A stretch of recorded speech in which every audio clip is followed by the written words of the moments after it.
Hello guys, welcome to Trading Geeks, and first of all a very big thank you to everyone who have supported my previous videos।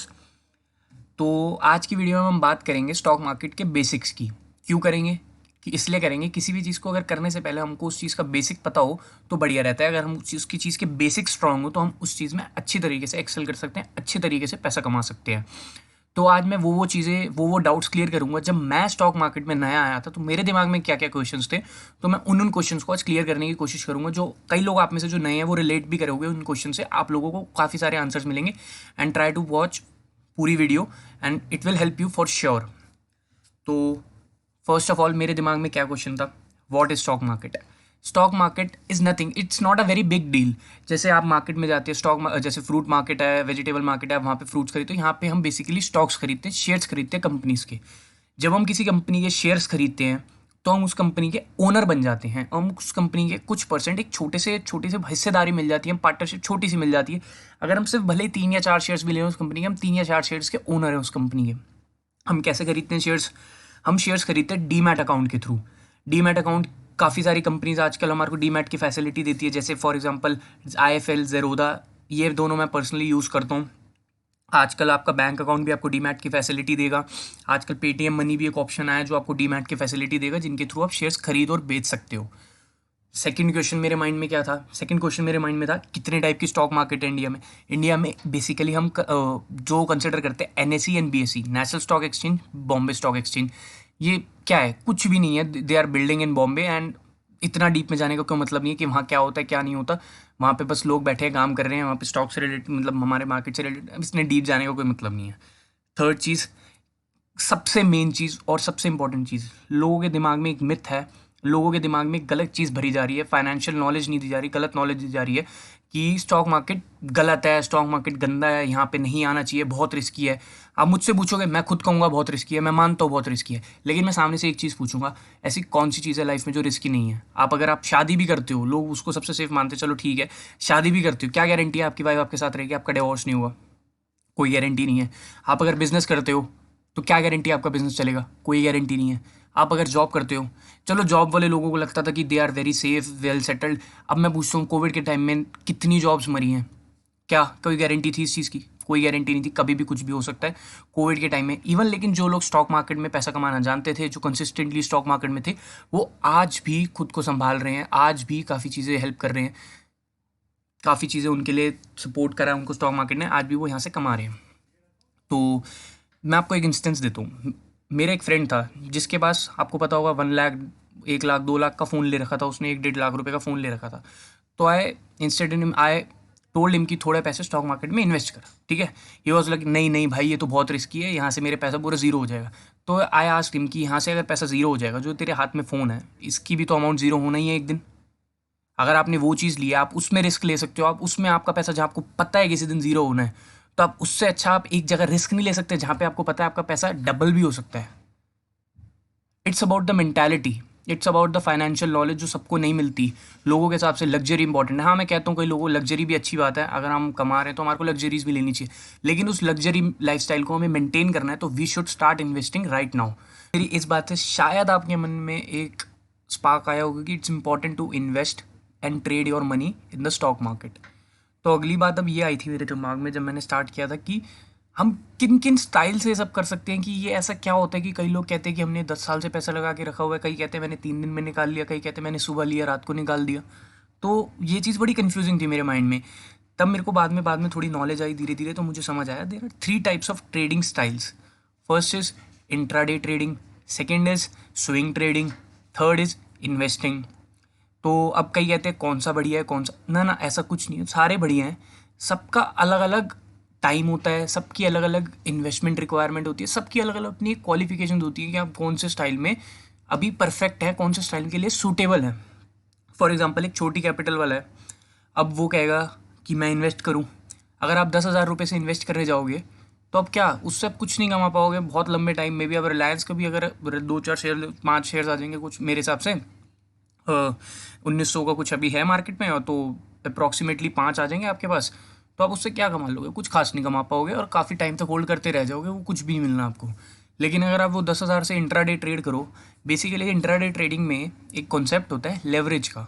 जो आपका demat account होता है वो आपको एक facility देता है कि अगर आपके पास अकाउंट में 5,000 रुपये हैं तो आपको 10 टाइम्स का लेवरेज दे देगा। अगर आपके अकाउंट में सिर्फ 5,000 रुपये हैं तो आप एक दिन के लिए सुबह 9:15 से 3:30 बजे तक के लिए आप एक 50,000 तक का ट्रेड ले सकते हैं।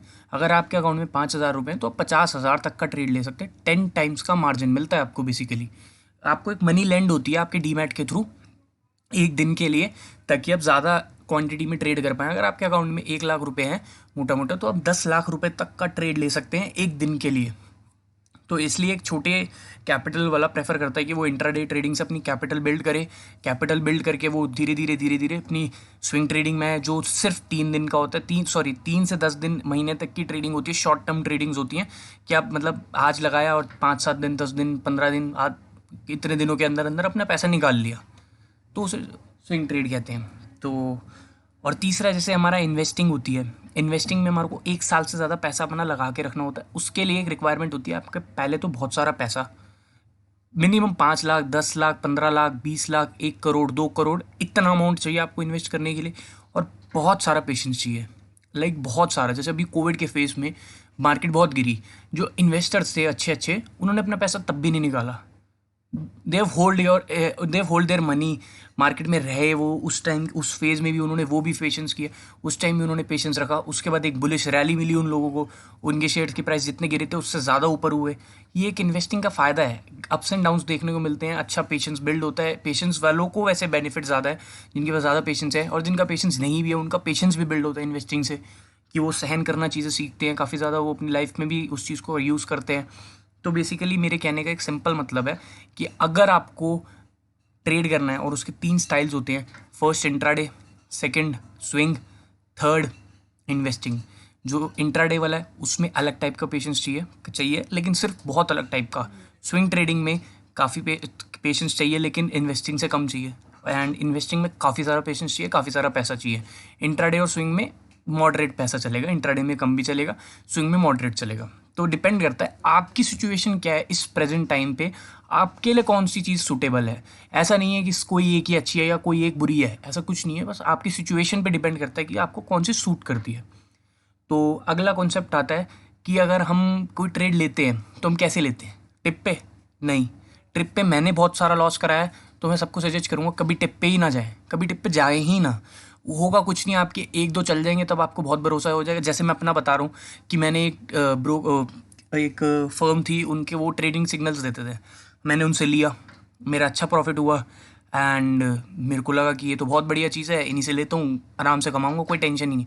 फिर मेरे जितना प्रॉफिट हुआ था मैंने सारा दोबारा लगवा दिया उनसे, और वो सारा का सारा उन्होंने मेरी कैपिटल के साथ, जो मेरी इन्वेस्टेड कैपिटल थी, सारी ज़ीरो कर दी। कुछ भी खास नहीं बचा, मैक्सिमम 2 या 3 हज़ार रुपये बचे होंगे, कुछ नहीं बचा, सब ज़ीरो हो गया। तो सिग्नल्स पे तो जाने का कोई मतलब ही नहीं है, दूसरे की दी हुई टिप्स पे तो जाने का मतलब है ही नहीं। अपना एनालिसिस करना है, अपने लिए खुद समझना है। अपने से किया हुआ लॉस भी समझ आता है, लेकिन दूसरे से सुनी हुई टिप का लॉस आदमी नहीं बियर कर पाता, और फिर वो स्टॉक मार्केट को गालियाँ देते हैं, गंदी चीज़ है, बेकार है, रिस्क है, ये है, वो है। वो तब होता है जब अगर आप किसी और की सुन के लोगे। अपना करोगे तो शायद एक बार को आप लॉसेस ले पाओगे, डाइजेस्ट कर पाओगे। लॉसेस तो होने हैं, लेकिन एक तरीका होता है, एक अगर ढंग से एनालिसिस किया हुआ लॉस होता है तो आपको समझ आता है आपकी गलती है। अगर आप टिप पे करोगे, आपको पता ही नहीं आपने क्या किया, आप फिर वही गलती करोगे, फिर वही गलती करोगे, कभी कमा नहीं पाओगे। तो मैं बता दूँ कितने टाइप की स्टाइल्स होती हैं जिससे आप एनालिसिस कर सकते हो। फंडामेंटली किसी कंपनी को एनालिसिस कर सकते हो, या फिर टेक्निकली। फंडामेंटली क्या होता है, किसी कंपनी की बैलेंस शीट पढ़ के, उसका रेशियोज वगैरह देख के उसका एनालिसिस। अब आप कहोगे बैलेंस शीट्स कहाँ से मिलेगी? किसी भी कंपनी की बैलेंस शीट्स आपको मिल जाएगी moneycontrol.com से, या आपको जो दूसरी हमारी साइट है एक economic.com, आपको वहाँ से भी मिल जाएगी। तो दोनों जगह से आपको वो मिल जाएगी, क्या कहते हैं, बैलेंस शीट्स मिल जाएंगी आपको। तो हम वहाँ से आप जाके बैलेंस शीट्स देख सकते हो किसी भी कंपनी की, और उसके बारे में एनालिसिस कर सकते हो। आपका एक पॉइंट ऑफ व्यू हो सकता है उस चीज़ को लेके, और XYZ कुछ भी। फॉर एग्जांपल, अगर आपको लगता है कि आपको किसी जगह इन्वेस्ट करना है अब से 10 साल के लिए या 5 साल के लिए, तो आप पहली चीज़ क्या देखोगे, सबसे इंपॉर्टेंट चीज़ क्या देखोगे? आप ये देखोगे कि कौन सी ऐसी इंडस्ट्री है, इंडस्ट्री, कंपनी नहीं, इंडस्ट्री है जो आगे बूम कर सकती है।